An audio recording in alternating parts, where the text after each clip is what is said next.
2BB2. It's great to have you on Spaces. Thanks for being in the inaugural HeadStartaThon and being the 5th project overall that the Headstarter community will be getting accustomed to. Who is behind the mic? Would love to get to know you better. Hi, Tudor. Thank you. My name is Michel Saman. I'm one of the founders, and thank you today for this opportunity. True, we came out of stealth. We've been working with Headstarter at least from 2017, 2018. We've been building ecosystems from then, but this is the first infrastructure and ecosystem that we're actually tokenizing and going to market to build our own token with. So happy to be part of Headstarter and introduce more the project. So 2017 is definitely an exciting year. I remember it like it was yesterday, but it feels like it was at least 3 decades ago. Could you tell me what's your background, Michel, in Headstarter? I'd love to hear, especially from an OG like you.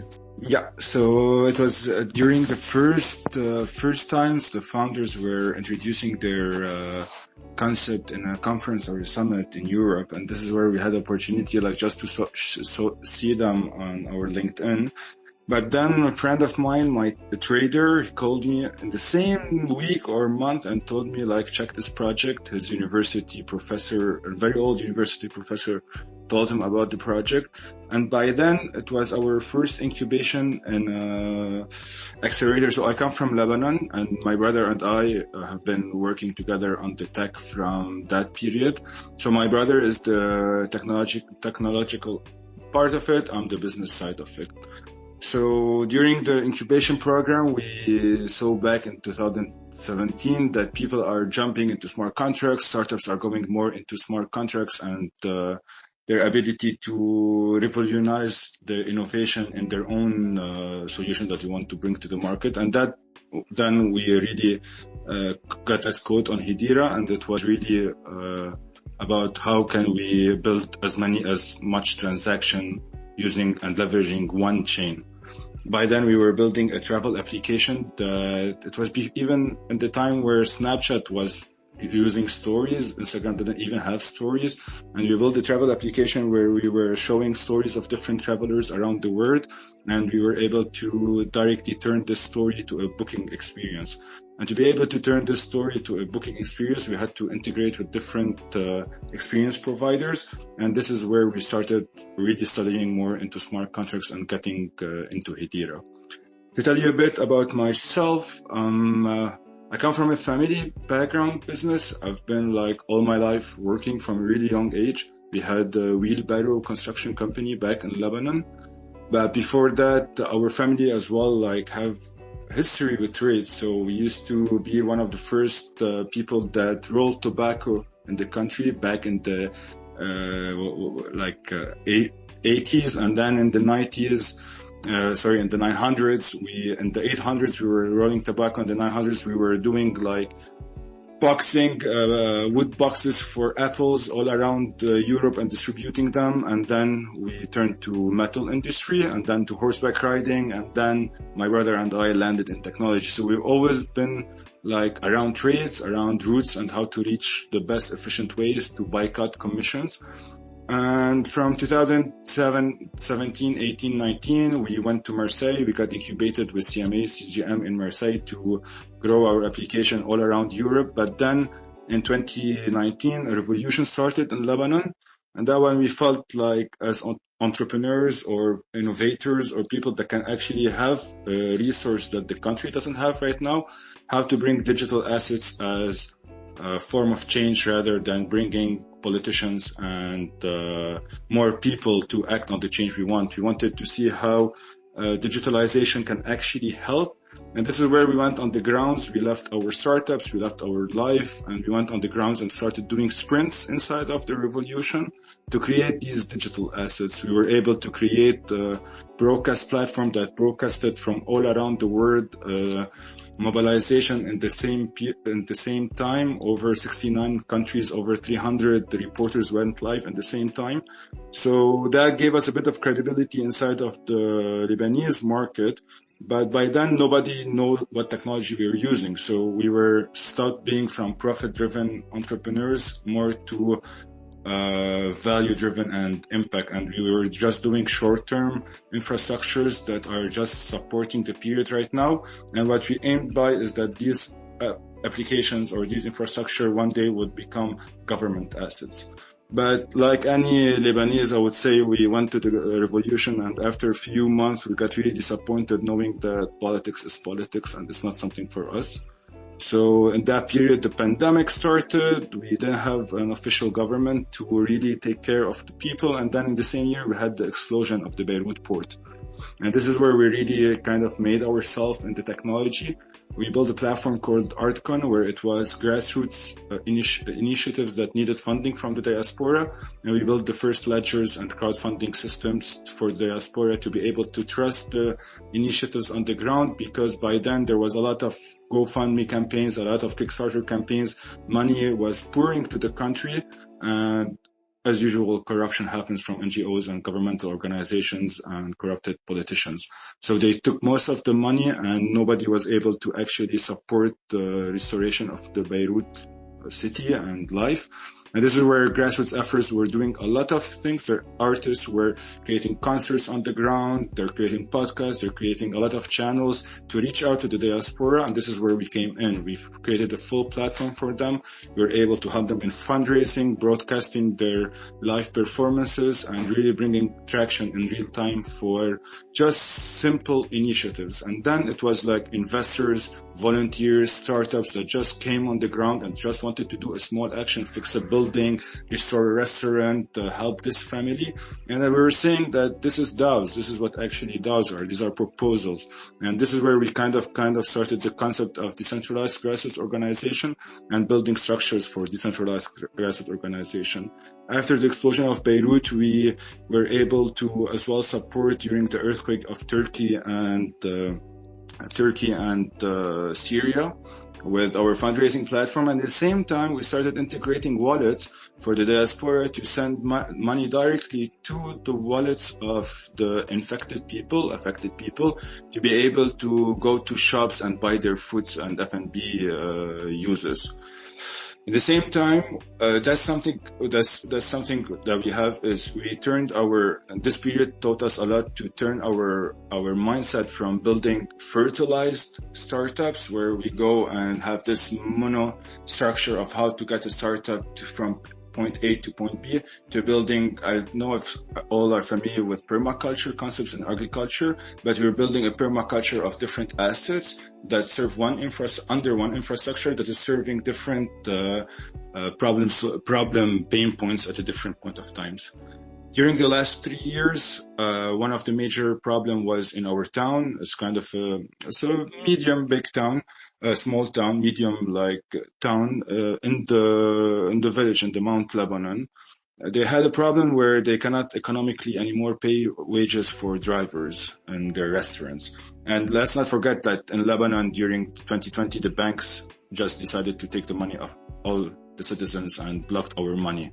So we had a huge economical recession, and this is where 2BB2 was born. So we created in 33 hours. So we have sprints. We always work in sprints. We managed to create a philosophy in sprints using natural design numbers and change numbers to create a certain dynamic where in sprints we can really execute immense efforts in a low amount of time, but with as many contractors as we need to achieve the goals we have. So what we did is in 33 hours, we were able to create the first application where restaurants can right now submit their orders and drivers can take the orders and just go deliver the food.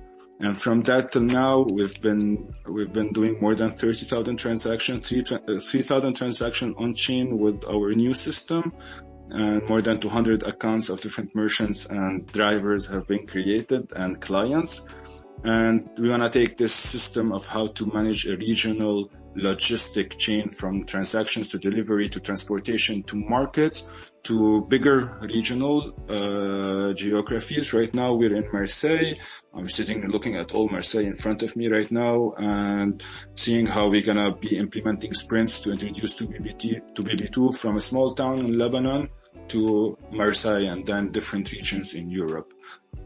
So that's that's a bit about me before I go to the startup and what we do. But we've been in multiple sectors. Yeah, I get it. Thank you so much for the full context. I'd love to hear from you, Michel. What's the mission of 2BB2 and what should we expect from it? Yeah, so the mission of 2BB2 mainly is to bring gas fee structures instead of the exploitation of commission-based structures that exist today in the market. So from Uber Eats to Deliveroo to Totters to Zomato, they're consuming the merchants because all our systems are compromised. So third parties are taking our data, high commissions on trades, and depending on Web2 infrastructures that already are kind of limiting the digital presence of users. Our mission is to acquire the digital rights of merchants all around our areas that we operate in and to turn their commission-based logistic to gas fees-based transactions. So we've built a full ecosystem from native wallets that are built from the 2BB2 structure that can connect all the players or the actors in our ecosystem to be able to really have real-time ledgers that are showing their transactions, their ability to transfer their funds, and the ability to have a financing mechanism that really supports them. So we're going away from just being owned by profitable companies to community-driven governance, where the community or the region itself is governing a trades, benefiting from a trades, and getting a decentralized system for their delivery and payments. So that's basically our mission, and we've trying to, like, I would say I come from a Phoenician background. Trades and logistics has always been our mission, and today we believe that decentralized infrastructures have to come and serve the trade economy. And this is what we're trying to do. Everything's relating to service, everything related to deliveries, everything related to transportation.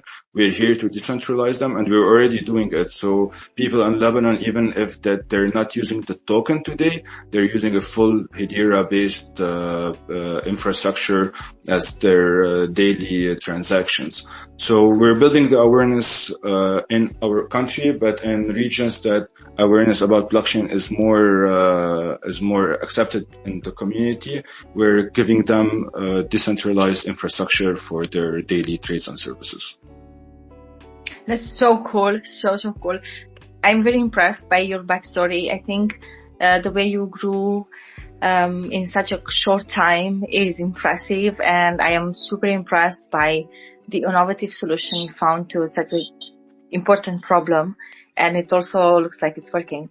So yeah, kudos to you. I would like to tell that in case you want, or maybe you have some article or a website or a place where people can read more about your work, feel free to add it in the comment section, so that everybody can, get more in depth with your work. Mm-hmm. So yeah, that sounds super cool. Your backstory is impressive, but what are the plans for the next weeks and months ahead? So what should the Hedera community expect to see in terms of updates or news from your project? Yes, thank you, Dana. So I would say we've been a bit timid to actually have an online presence. It's been a couple of months that we started switching from operations and development to actually start building a community and start being present in the space. In the next period, we're expecting in the next 3 months to be accelerated and incubated by Headstarter to be able to actually reach our first public sale. Right now, we're starting and we have to raise funds. So we've already raised up to around $50,000 from our local economy as investments. But right now we need to raise big funds to be able to take this asset to different parts of the world. So in next 3 months, we have to expect our public sale. And in the meantime, we're building kind of a dual token ecosystem. So it's a stable token to be used inside of our platform, and another token for governance and liquidity that will be used by the ecosystem. What we're doing right now is we're launching ambassadorship programs where people can come handle operation in their regions, and we give them the software, the blockchain software that have been created, and we partner up over the revenues.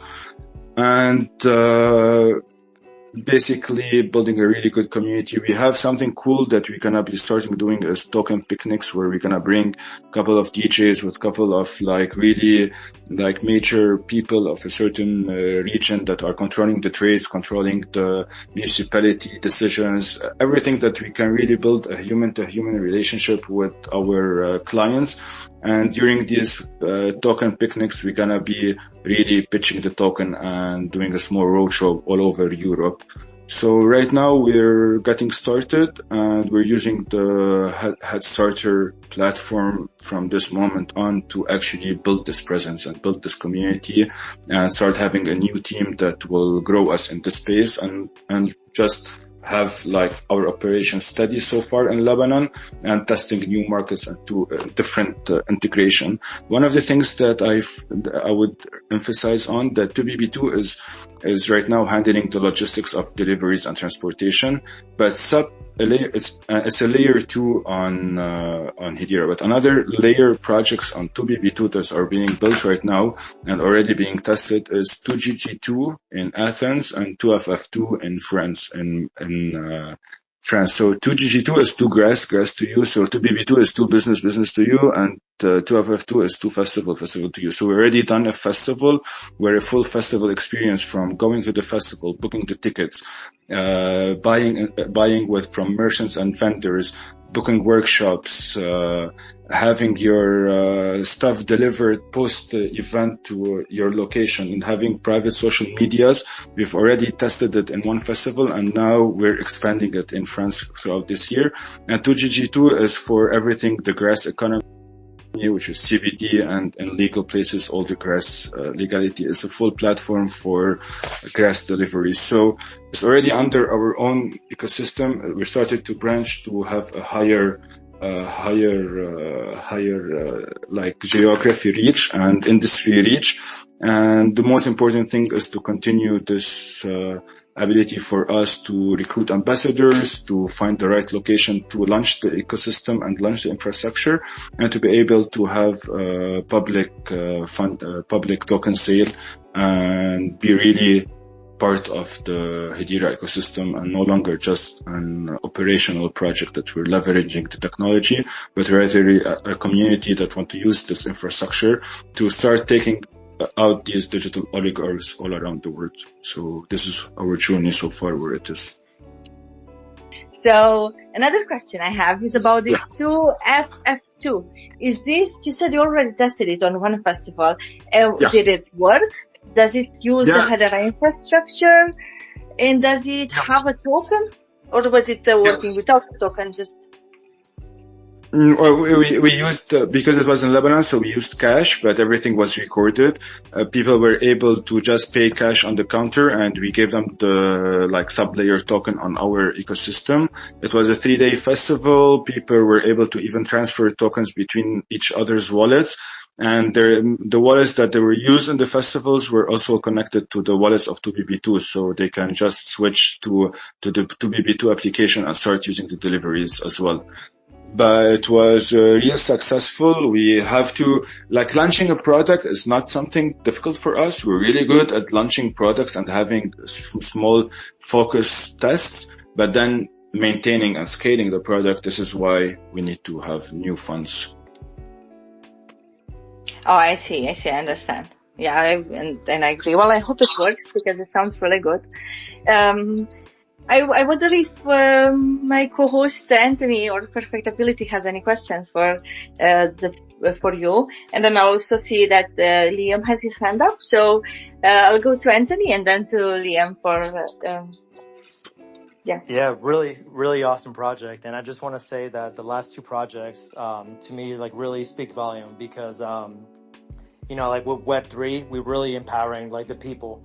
With companies like Uber, like Spotify, they play that middleman to, like art or, services, and they really take so much money. Like Uber, I think the Uber driver, like if your fare costs $100, they're taking more than half of that.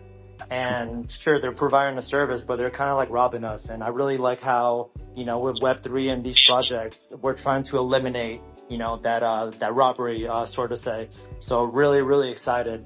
And, my question for you, I saw that you encrypt a lot of, the information. What data, will you be taking for logistics, in your app, like for instance? So basically the only data we're taking is just financial. We cannot take any data because it's encrypted keys by keys, peer to peer by the users.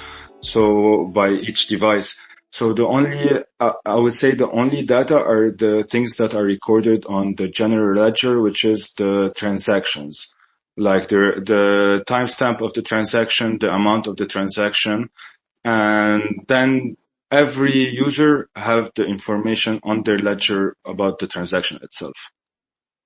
That's amazing. Yeah, the other apps, they take so much information from us and sell. So that's a problem. Yeah, really we're compromised. We're compromised, and especially in festival. Like I'm a festival goer, and we always go to the festival, and then we see that all our privacy is really compromised there. And this is what we're trying to bring, and especially in regional, like I would say, economical politics. Today, like at least I'm seeing it a lot in Europe, they no longer want this. They really want to solve the issue of data privacy and data security.